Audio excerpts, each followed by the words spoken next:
নমস্কার,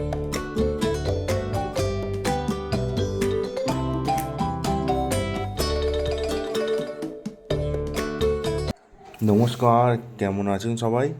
আমার পেজের একটি ব্লগে আপনাদের স্বাগত জানাই। আজকে ছুটির দিন, তাই একটু গরমের হাত থেকে বাঁচার জন্য একটু সমতল এরিয়া থেকে আমরা একটু ওপরের দিকে যাচ্ছি পাহাড়ে, যদি একটু ঠান্ডার আমেজ একটু আমরা গায়ে লাগাতে পারি। চলুন আপনাদেরকেও সাথে আমরা নিয়ে যাই। সুবিস্তর চা প্রান্তর, তার মাঝখান দিয়ে আমাদের গাড়ি ছুটে চলেছে, পাহাড়ের ওপরে যাচ্ছি আমরা। কিন্তু এখানেও কিন্তু এখনও পর্যন্ত সেরকম ঠান্ডার আমেজ নেই। চা প্রান্তর হলেও সেখানেও কিন্তু গরমের ছোঁয়াই আছে। এই জায়গার নাম হচ্ছে সুকনা। আর এই যে টি স্টেটগুলো দেখছেন, এগুলো সবই সুকনা টি স্টেটের আন্ডারে পড়ে। এই সুকনা হাইওয়ে দিয়ে আমরা চলে যাব সোজা একদম পাহাড়ের কোলে। এখান থেকে এখনও প্রায় 2-2.5 ঘন্টার মতো পথ।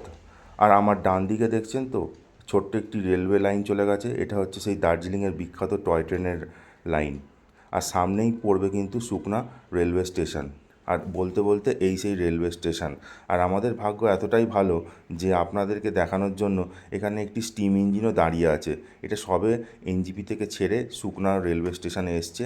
আর কিছুক্ষণ পরে এখান থেকে ছেড়ে চলে যাবে দার্জিলিংয়ের উদ্দেশ্যে। আর স্টেশনটি দেখুন কত ছোট্ট এবং কত ছিমছাম এবং পরিষ্কার এবং সুন্দর।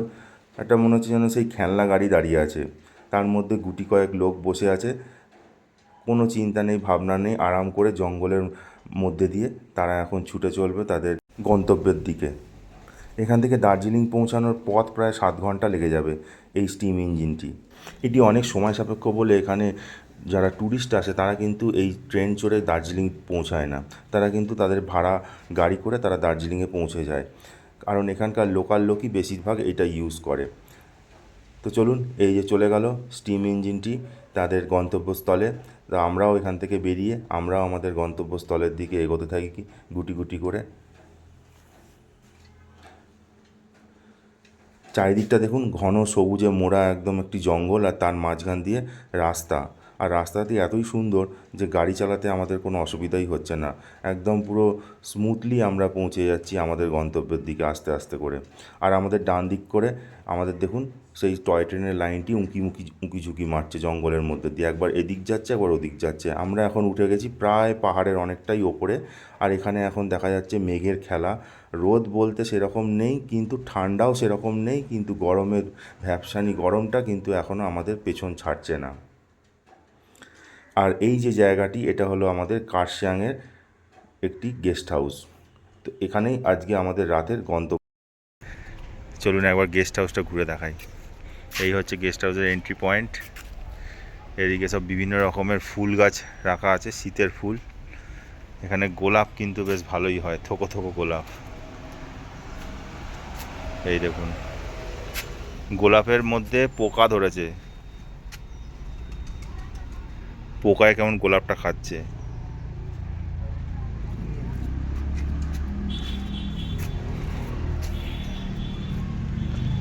এই ফুলগুলোর আমি নাম জানি না, এগুলো এক এক ধরনের লিলি।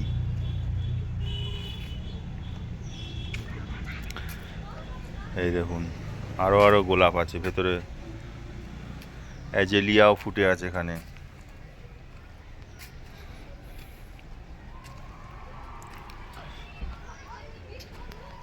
একদম থোকায় থোকায় গোলাপ,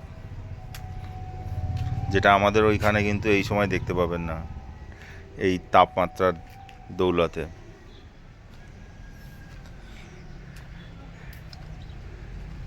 এইটা পুরো বাংলোর পেছন সাইডটা। এখান থেকে ভিউ অসাধারণ। বিকেলবেলা একবার এখান থেকে ভিউ আপনাদের একবার দেখাবো। আর এইদিকেও যত এগোচ্ছি এদিকে ডালিয়া গোলাপ দেখুন এখানে থোকোয় থোকোয় ফুটে আছে। দেখুন একবার কতগুলো একসাথে ফুটে আছে, দারুণ লাগছে।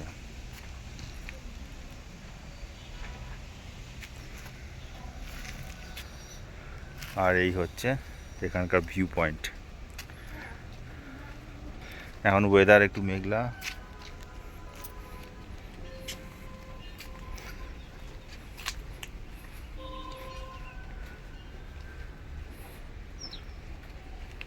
এটা হচ্ছে সাদা গোলাপ।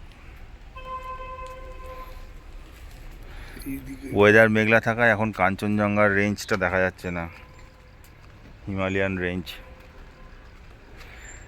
এটা বসার একটা জায়গা। হ্যাঁ এইদিকটা রুমটা হলো কত সুন্দর। হ্যাঁ, না উনি এইটা বলেছিলেন আমাদের, কিন্তু এটা বলছে লোক আছে।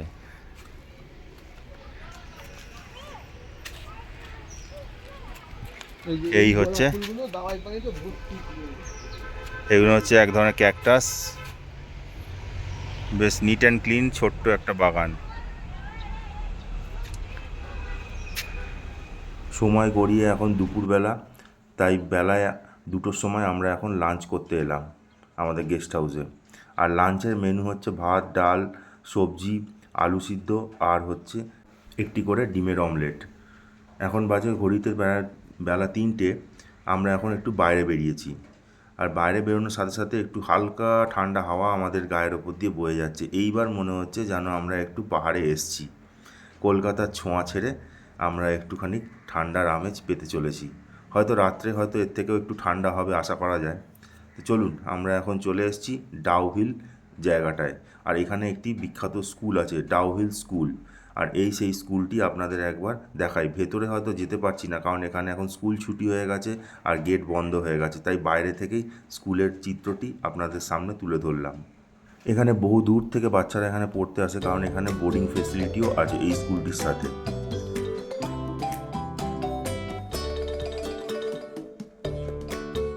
এবার আমরা চলে এলাম ডাউহিল এরিয়াতে, যেখানে নাকি অশরীরী আত্মারা ঘুরে বেড়ায়। এটা লোক মুখে শোনা, কিন্তু আমরা এখানে নিজের চোখে পর্যবেক্ষণ করবো বলে কীরকম লাগে সেটা আমরা এখানে দেখার জন্য আমরা এখানে চলে এলাম। এখন ঘড়িতে বাজে বিকেল 5টা। তো এখনও এখানে বেশ ভালোই আলো আছে, আর আমরা এই পাইন ফরেস্টের মধ্যে একটু ঘুরে বেড়াচ্ছি, কারণ এখানে একটু পাইন ফরেস্টের ভেতরে না ঢুকলে এইখানে সেই ফিলিংসটা হয়তো আপনার মধ্যে আসবে না। কিন্তু এখন যেহেতু আলো আছে, তাই জন্যে সেই ফিলিংসটাও আমাদের মধ্যে ঠিক আসছে না। তো জানি না, হয়তো রাত বাড়লে হয়তো সেখানে হয়তো এলে হয়তো সেরকম ফিলিংস হতে পারে। দেখছেন একদম পুরো ঘন পাইন ফরেস্ট। আরও ভেতরে যদি যাই আরও এরকম ঘন পাইন ফরেস্ট। তো আমরা ভেতরে আর ঢুকলাম না, মোটামুটি 100 মিটার মতো নিচে নেমেছিলাম, তারপর ওপরে উঠে এলাম।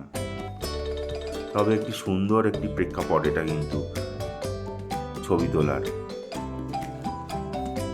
এইবার আমরা চলে এসেছি প্রায় হনুমান টপের কাছাকাছি, আর এই হচ্ছে সেই বিখ্যাত কার্শিয়াংয়ের চা বাগান। দেখুন কেমন কার্পেটের মতো সবুজ চারিদিকে একদম পুরো ছড়িয়ে আছে। আর ওই যে দূরে দেখতে পাচ্ছেন ছোট ছোট বাড়ি ঘরদোর, ওইটা হচ্ছে কার্শিয়াং শহর।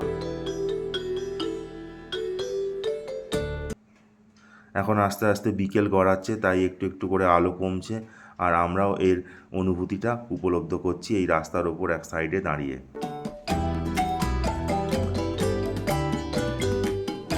আমাদের ড্রাইভার দাদা ওপর থেকে নিয়ে এসে আমাদের কার্শিয়াং রেলওয়ে স্টেশনের সামনে একটু ছেড়ে দিল, বিকেলবেলা আমরা যাতে একটু ঘুরে দেখতে পারি যে কার্শিয়াং শহরটি কেমন। তো চলুন এবার একটু পেট পুজো করা যাক বিকেলে। আর এখানে দেখছি যে গরম গরম জিলিপিও ভাজছে, তো সেই জিলিপি কীরকম এখানে কার্শিয়াংয়ের একটু টেস্ট করে নিলাম। এখানে জিলিপির সাথে আরও অনেক রকম চপ, সিঙ্গারা এসবই ছিল, কিন্তু আমরা সেগুলো আর খেলাম না, কারণ দুপুরে অনেক দেরি করে ভাত খাওয়া হয়েছে। তো এখানে প্রচুর দেখছি বেকারির দোকান, এদিক ওদিক যেখানেই তাকাই শুধু জামা কাপড় আর বেকারির দোকান। তো এখান থেকে আমাদের একটুখানি বিকেলের স্ন্যাক্স আমরা কিনে নিলাম। তাহলে চলুন এবার আস্তে আস্তে আমরাও এবার আমাদের গেস্ট হাউসের দিকে অগ্রসর হই। আর আপনারাও ভালো থাকবেন, সুস্থ থাকবেন, আর ভিডিওটি কেমন লাগলো অবশ্যই কমেন্টসের মাধ্যমে জানাবেন, আর ভালো লাগলে অবশ্যই একটি লাইক